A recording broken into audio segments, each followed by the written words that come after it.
تاريخ بعض المواقف اللي النبي صلى الله عليه وسلم عملها في أواخر أيامه، وكأن النبي قبل أن ينتقل للرفيق الأعلى كان بيترك للمؤمنين أهم المعاني وأهم الوصايا. في أواخر حياة سيدنا رسول الله صعد على المنبر وقال: إن الله خير عبدا بين الدنيا وبين ما عند الله فاختار ما عند الله. فبكى أبو بكر الصديق. فواحد من الصحابة بيقول: فقلت في نفسي: ما يبكي هذا الشيخ؟ إن يكن الله خير عبدا بين الدنيا وبين ما عند الله فاختار ما عند الله.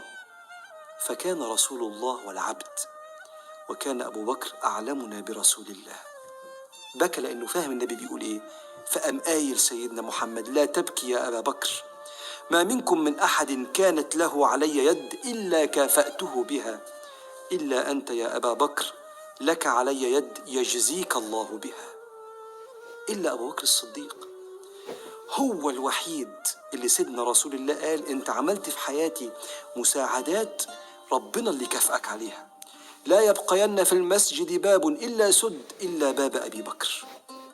كأن سيدنا رسول الله بيقول: لن يكتمل شكرك للخالق إلا بشكر الخلق. فأنا بطلب منك يا الله قبل أن أنتقل إليك أن تكمل أنت شكر أبي بكر الصديق. يا مساء السعادة، يا مساء الجمال، يا مساء الهنا على كل اخواتي وكل صحابي اللي بيشوفوني. ازيكم احبابي؟ عاملين ايه؟ يا رب تكونوا بخير. يوم جديد وفيديو جديد، وكالعادة ان شاء الله هيكون يوم سعيد على الجميع يا رب. كل سنة وانتم طيبين. خلاص بقى ايه، رمضان قرب يخلص بقى، وان شاء الله العيد هيجي، فكل سنة وانتم طيبين يا رب. يلا بقى قبل ما نبتدي الفيديو هنصلي على حبيبنا وشفيعنا، اللهم صل وسلم وبارك على سيدنا محمد عدد ما في علم الله، صلاة دائمة بدوام ملك الله.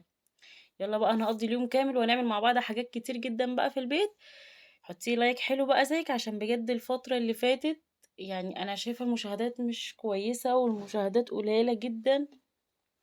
فانا عايزاكم تشجعوني بقى باللايك بتاعكم عشان خاطر القناة ما تقعش اكتر من كده. انا بقى ايه، قمت كده ابتديت معاكم اليوم بقى من الصبح بدري قوي. حطيت بقى لميت الغسيل اللي كان عندي وطبقته وشلت بقى وحطيت غسيل تاني، وقلت ادخل بقى على الريسبشن بقى. بصوا انا بحاول على قد ما اقدر زي ما قلت لكم ما اديش حيلي في وقت الصيام، بس برضو بحب الشقه تبقى نظيفه كده حواليا، وبالذات الريسبشن وغرفه الولاد لان اكتر حاجه هم فعلا بيتبهدلوا. فانا عايزه انضف بدون مجهود وفي نفس الوقت شكل الشقه يبقى كويس. فقمت بقى ايه، شلت كده يعني كنست كده من تحت السجاده ومن حواليها، وقُلت إيه، أجيب برضه حاجات كده الولاد كانوا واكلين وموقعين حاجات تحت الكراسي، وقُمت مرجّعة السجادة تاني، يعني أنا ما شِلتهاش. وبعدين كذا حد كان سائلني على السجادة دي، دي خفيفة جدًا يا بنات زي الورقة، عاملة زي لو تفتكروا زمان كده كان الحُصر، هي عاملة زي الحصيرة كده وخفيفة أوي وحلوة، كنت جايباها باحطها في غرفة الولاد في الشتا. تمام. فأنا بقى كنست حواليها كده، وكنست برضه من فوقيها، ما بتاخدش وقت خالص، وكمان حلوة المقشة بتمشي عليها حلو يعني. بس، فخرجت بقى الزبالة بتاعتي كلّها، ما كانش في زبالة كتير ده بالنسبة لي، دول شوية صغيّرين بالنسبة لي، في الطبيعي أنا باطلّع كوم زبالة قد كده، بس عشان أنا كنت عاملة أصلًا الreception بالليل قبل ما أنام، فالحمد لله لقيت النهارده شوية صغيّرين. بُصّوا بقى، مطرح ما الولاد كده أمّا بيوقّعوا أكل أو بيعملوا حاجة بتبقّع كده في السجادة، فبتتغسل بكذا طريقة. الطريقة دي اللي ممكن تغسليها في مرّة في الأسبوع، إن أنتِ تجيبي أي فُرشة كده خفيفة وتبدئي إيه بشوية Ariel تمشّي كده عليها، بتنشف وبتبقى يعني في ثواني كده ما بتاخدش وقت. وبعد كده بقى قُمت جايبة الشرشوبة بتاعتي وبشوية مُعطِّر كده بقى وإيه، وقُلت ألمّع حوالين السجاد، وكمان كنت منضّفة غرفة الولاد، قُلت آخُدها معايا تلميعة كده. وزي ما قُلت لكم كنت شايلة بقى إيه، اللي هي المشّاية اللي في الأرض التانية دي عشان الولاد كانوا موقّعين عليها عصير وغسلتها وما كانتش لسه نشفت. خلّصت بقى إيه كده نضّفت والشقة كلّها عندي زي الفل. قُلت بقى آخُد الدنيا معايا تلميعة، لإن التلميع بيدّي نضافة حلوة أوي يا بنات في الشقة، يعني لمّا بتبقى الدنيا متلمّعة كده حواليكِ بتحسّي بنضافة. فخدت بقى المكتبة اللي هي عند التلفزيون دي بتلِم تراب كتير يوميًا، عشان خاطر هي جنب الشباك. وكمان خدت البيبان بقى بتاع غرفة الولاد والباب بتاع غرفتي والباب بتاع الشقة وبتاع الحمام، مسكت كل البيبان بمنظف الأخشاب والملمع وقُمت منضفاها كلها. بُصّوا الصراحة باعمل كده مرّة في الشهر، يعني إيه، باحب آخد الشقة كلها تلميعة معايا كده، بس مش يعني باقسّم الوقت بتاعي، يعني النهارده مثلًا أنا لمّعت البيبان بتاعة الشقة كلها، بُكرة باعمل مثلًا غرفة النوم بتاعتي، فباقوم ملمّعة الغرفة بس، بعده بانضّف غرفة الولاد، فباقوم واخداها تلميعة. فالمهم في خلال الأسبوع باخد أي حاجة قدّامي كل يوم كده باقسّم أجزاء وألمّعها معايا عشان ما أحسّش بمجهود كبير، فآجي بقى يعني إيه بعد الأسبوع ده يكون الشقة كلّها رايقة وكل الشقة كده إيه، الخشب نضيف ومتلمّع والدنيا حواليّا زي الفل. خلّصت بقى الreception زي ما أنتم شُفتوا كده، قُلت بقى إيه أورّيكم بعد ما خلّصت والسجادة بقت زي الفل، ما خدتش معايا دقيقة بالضبط، يعني بالفرشة بسيطة كده وما غرّقتش الدنيا مَيّة ولا حاجة، بس هي تلميعة. وكمان غرفة الولاد نضيفة أهي عندي وزي القشطة، يالّا بقى إيه، نروح نشوف هنعمل إيه. هادخل بقى على المطبخ عشان أعمل الفطار. بُصّوا كان اليوم الحمد لله اللهم بارك كان فيه بركة طول اليوم. فقُلت بقى إيه، لأ يا بنتي ادخلي بقى إيه، اعملي بقى الفطار بدري بقى، مش كل يوم بقى تخشي المطبخ متأخر، بس هنعمل حاجة بسيطة جدًا، هنعمل طاجن تورلي باللحمة. بس أنا هاعمله على البوتاجاز من فوق، مش هاعمله في الفرن، في ناس كتير بتعمله في الفرن. بُصّوا بقى طريقتي فيه، باجيب حتة سمنة أو زبدة وباشوّح فيها بصلاية، وبعد كده بانزل على البصلاية دي بعد ما تتشوّح ببتاع بورق لوري وحبهان وبانزل عليها برضه بقرفة، ولو عندِك حبة البركة حُطّي. أول بقى ما تلاقي الدنيا بقى بقت معاكِ حلوة كده وشميتِ ريحة التوابل اللي طلعت، تقومي نازلة عليها بقى إيه باللحمة، تشوّحيها تشويحة حلوة كده.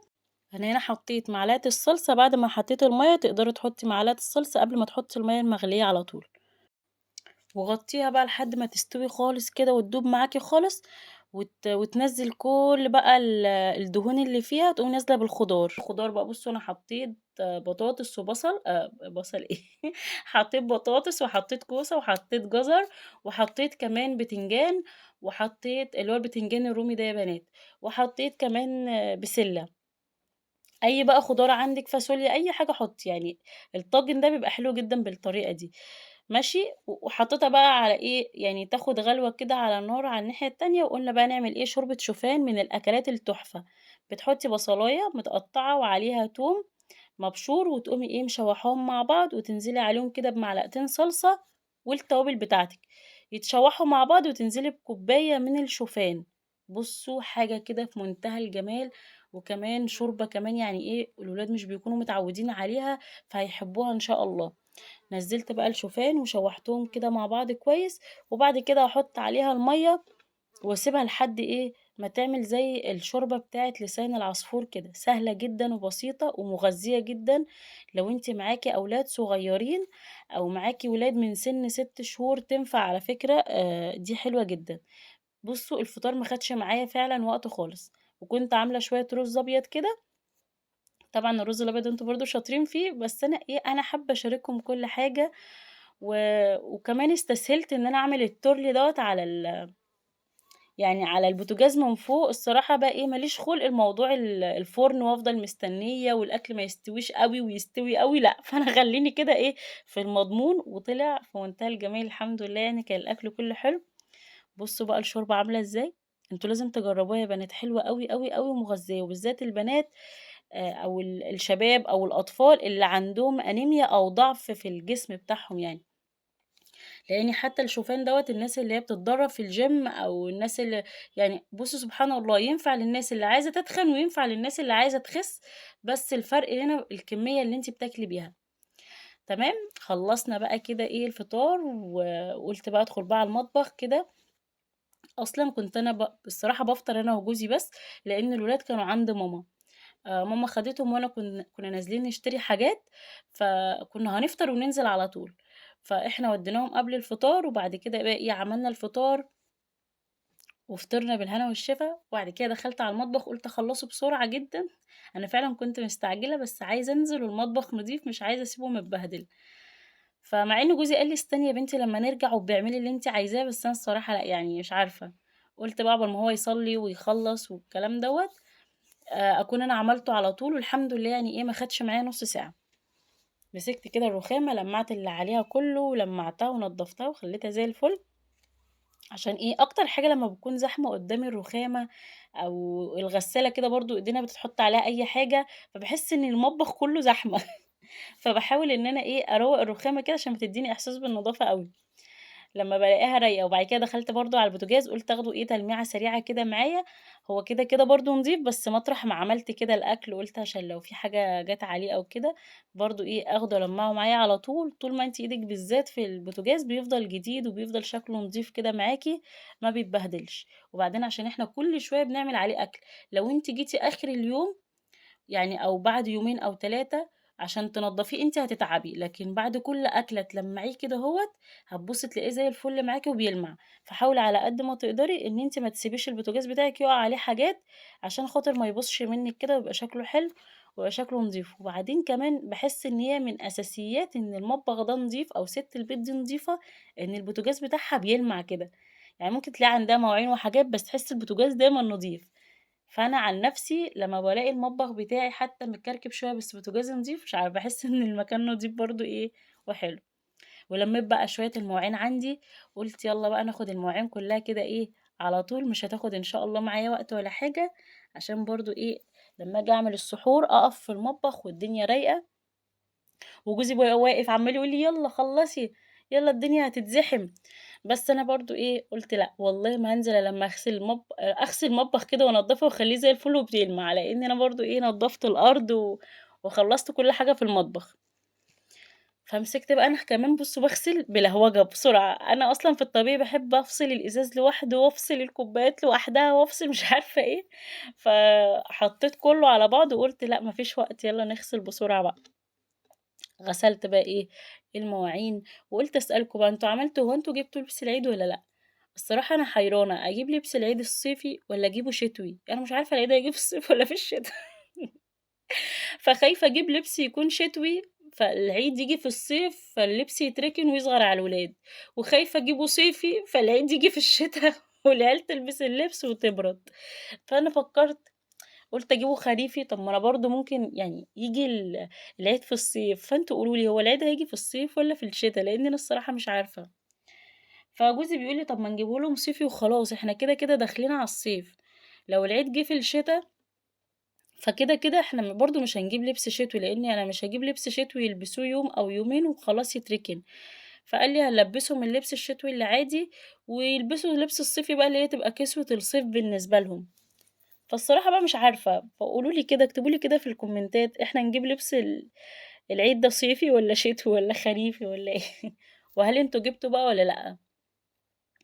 بُصّوا أنا سمعت إن الأسعار ما شاء الله عليها يعني، فأنا بقى إيه هاعمل حاجة حلوة أوي، لمّا أنزل أجيب الصراحة أنا مش من النوع اللي بانزل أجيب 4، 5 طقُمة لكل طفل والكلام لأ، أنا باجيب هو ممكن يعني مثلًا أجيب طقم واحد وأجيب بيجامة، البيجامة دي بالنسبة لي مهمة جدًا عشان يوم الوقفة، إحنا بنحب الموضوع ده جدًا، من زمان من قبل ما أتجوّز كنت يوم الوقفة لازم نشتري بيجامة جديدة بقى ونقعد بيها جديدة كده في البيت من وأنا صغيرة، فأنا بقى معوّدة ولادي على كده، إن إحنا لازم نجيب حاجة جديدة يوم الوقفة، وبنجيب الطقم اللي هو بتاع أول يوم العيد لو إحنا خارجين أو كده.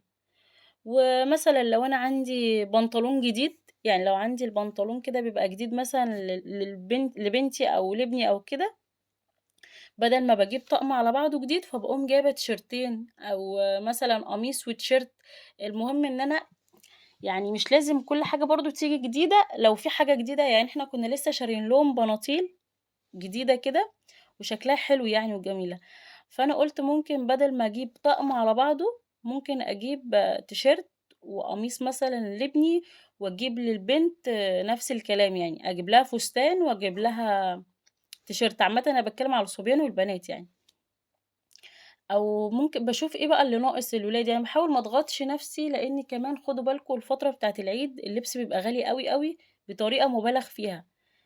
بس إحنا بنحاول نجيب حاجات كده إيه نفرّح الولاد، فأنتِ لو كده عايزة تجيبي كسوة للصيف اصبري، هاتي بس حاجة فرّحي بيها ولادِك جديدة، وبعد ما العيد إن شاء الله يخلص تبدئي إن أنتِ تنزلي تشتري بقى إيه اللبس اللي هو بتاع الصيف، عشان خاطر حرام كل لبس ده هتلاقيه رخص تاني، فهتزعلي جدًا يعني الطقم اللي أنتِ هتجيبيه بدل ما كنتِ هتجيبي طقم واحد النهارده بمبلغ، لأ بعد العيد هتجيبي ممكن بتمن الطقم دوّة طقمين ينفعوا الولاد. وبعدين إحنا الصراحة مش يعني مقطّعين الدنيا خروج، يعني إحنا ممكن نخرج أروح مثلًا أعايد على حماتي وأعايد على مامتي مثلًا، وهُم بييجوا يعيّدوا علينا، يعني كده. أختي برضه ساعات مثلًا لمّا باروح ممكن هي تيجي تعايد علينا أو إحنا نروح نعايد عليها، يعني ما دام هُم جُم أو إحنا رُحنا الدنيا إيه ما فرقتش. فإحنا بنروح لماما وحماتي وهُم بييجوا يعايدوا علينا في البيت، واخواتي بييجوا يعايدوا عليّا الصراحة الشباب بييجوا يعايدوا عليّا هنا، وأختي ساعات أنا أروح لها أو هي تيجي لي، فالدنيا مش فارقة يعني، المهم إن إحنا بنروح لبعض يعني وفي الآخر بنتبسط يعني الحمد لله. بالنسبة بقى لكحك العيد، الصراحة أنا مش باعمل كحك في البيت خالص، يعني أنا إيه، لمّا بابُص لها طبعًا أنا عارفة إن إحنا نقعد نعمل كحك وحاجات زي كده بيبقى فرحة، أنا لقيت ناس كتير ما شاء الله على اليوتيوب عاملة الكحك والبسكوت والحاجات دي، بس أنا الصراحة باحس إن أنا باكلّف في البيت أكتر من برّه، وبعدين باحب إن أنا برضه يعني الناس يعني أخلّي الناس تستنفع، يعني يعني مثلًا إيه، العيد ده بييجي مرّة واحدة مثلًا في السنة. ففي ناس محلات كبيرة جدًا بيبقى ده الموسم بتاعهم، فباحس إن أنا لمّا أشتري منّهم كده يعني ربنا يرزقهم ويخش عليهم العيد حلو، زي برضه في رمضان، يعني إحنا بنعرف ممكن نعمل العجينة بتاعة القطايف ونعملها إحنا في البيت هنا، بس باقعد أقول لأ ممكن واحد يا عيني يكون واقف بيبيع قطايف في الشارع و ومستني حد يشتري، لو إحنا كل حاجة عملناها في البيت ما حدش هيشتغل، يعني لو إحنا اتعلمنا كل حاجة كل الناس هتقعد في بيوتها إجوازاتنا وأخواتنا ما حدش هيشتغل خالص، فبنحاول في حاجات معينة ينفع نعملها وحاجات نحاول ننفّع الناس برّه يا بنات، يعني مثلًا لو أنتِ جبتِ حتى لو أنتِ بتحبي تعملي برضه، حاولي لو أنتِ جنبيكِ حلواني أو كده إن هو يستنفع، تجيبي منه نُص كحك، نُص بسكوت، حاجات كده حتى إن الناس دي كمان تشتغل، لإن الدنيا صعبة جدًا على الكل، وخدي بالِك أنتِ بتكلّفي سمنة، وبتكلّفي مثلًا لو بتحطّي زيت برضه على البسكوت، بتكلّفي دقيق، أنتِ بتكلّفي وبتستخدمي غاز، ده غير ما أنتِ بيتهد حيلِك كمان في المكان، فالصراحة باحس إن هو تعب أوي، وكمان إحنا عندنا لسه تنضيف وفرش الشقة ومش عارفة إيه، فلو أنتِ تقدري إن أنتِ تجيبي الحاجات دي جاهزة، ولو أنتِ حابة تفرّحي الولاد اعملي أنتِ في البيت بكمية بسيطة، واشتري شوية برضه فرّحي الناس برّه، إن هو يسترزق عشان خاطر أكيد هو عنده ولاد ونِفْسه يجيب لبس عيد هو كمان لولاده، فلو كلنا ما اشتريناش من الناس ديّة، هُم كمان مش هيبيعوا، ولادهم مش هيعيّدوا زي ولادنا، فنحاول على قد ما نقدر برضه إن إحنا كلنا شطّار وبنعرف نعمل كل حاجة في البيت، بس يا بنات على قد ما نقدر نحاول نبُص للناس دي بعين الرحمة وإن هُم كمان يستنفعوا ويشتغلوا، لإن ده الموسم بتاعهم مرّة في السنة، وربنا يا رب يرزق الجميع يا رب اللهم آمين. بُصّوا بقى أنا هنا خلّصت المطبخ بتاعي، وبُصّوا بقى كمية المواعين، حاطة مواعين على البوتاجاز ومواعين على الرخامة، خلّصت بقى وقفلت المطبخ وخلاص، لبست بقى ونزلت، ولمّا رجعنا ارتحت شوية ودخلت قُلت إيه، هنعمل السحور، بس قُلت بقى إيه، بس كنت داخلة طبعًا أعمل السحور وأنا مبسوطة جدًا. الأول قبل ما أعمل السحور رجّعت المواعين كلّها مكانها، وبدأت بقى نعمل السحور، هاعمل سحور حلو جدًا إن شاء الله يعجبكم وبسيط أوي وسهل، معلقة سمنة، وكنت عندي بطاطس غسلتها وقطّعتها مكعبات كده رفيّعة، ونزلت أول ما السمنة اتقدحت معايا بالمكعبات، وشوّحتهم كده إيه، بُصّوا زي ما عودتكم أنا كل يوم باعمل سحور مختلف عشان خاطر إحنا ما نملِّش، وبرضه الفطار يكون بكمية بسيطة، إن إحنا كل يوم نعمل أكل جديد، وكمان الأكل يبقى حلو كده وصابح، أنا واحدة من الناس مش باعرف آكل أكل بايت أبدًا. فبُصّوا بقى، حطيت شوية ملح وشوية كمون على البطاطس، وفضلت إيه أشوّحها كده لحد ما خدت اللون الدهبي، وبرضه عايزة تحطي كمون، عايزة تحطي بابريكا، حطي كل التوابل اللي أنتِ بتحبيها. هاعمل بطاطس بالبيض بتبقى حلوة أوي يا بنات، وبتشبّع جدًا وبترمي معاكِ كمية حلوة، يعني بُصّي مش لازم يبقى عندِك بقى عشان البيض غالي والكلام دوّة، فدي أنا عملتها ب3 بيضات بس، فما شاء الله عملت معايا كمية حلوة كمان وشبعتنا. فبعد ما اتشوحت وخدت اللون الدهبي جبت 3 بيضات ونزلت عليهم كده بمعلقتين لبن وضربتهم مع بعض ونزلت بيهم على البطاطس وغطيت عليها وبتستوي معاكِ في ثواني، وكمان حاجة جديدة كده وتفتح نِفس إيه، اللي بياكل. وقطّعت كده شوية خيار كانوا عندي، وكمان كان عندي جبنة بقوطة، بقية السحور بتاع امبارح كده طبق صغنّن كده، وشوية فول برضه صغنّن كده، قُلت أحط على الوش كده شوية طحينة، وأدي السحور بتاعنا طبعًا فضل ونعمة من عند ربنا، حاجة بسيطة كده وسهلة. طبعًا خُدي الفكرة حابة تنفّذيها ممكن تاني يوم أو تنفّذيها في أي وقت، فبالهنا والشفا، وحطيت شوية كمون كده على الوش، وده كان السحور بتاعنا، وده كان اليوم بتاعي كلّه من غير بقى ما أزوّق فيه ولا أي حاجة، يوم بسيط جدًا زي يوم كل بنوتة مصرية. يالّا بقى أشوفِك في فيديو جديد على خير، دمتم في أمان الله.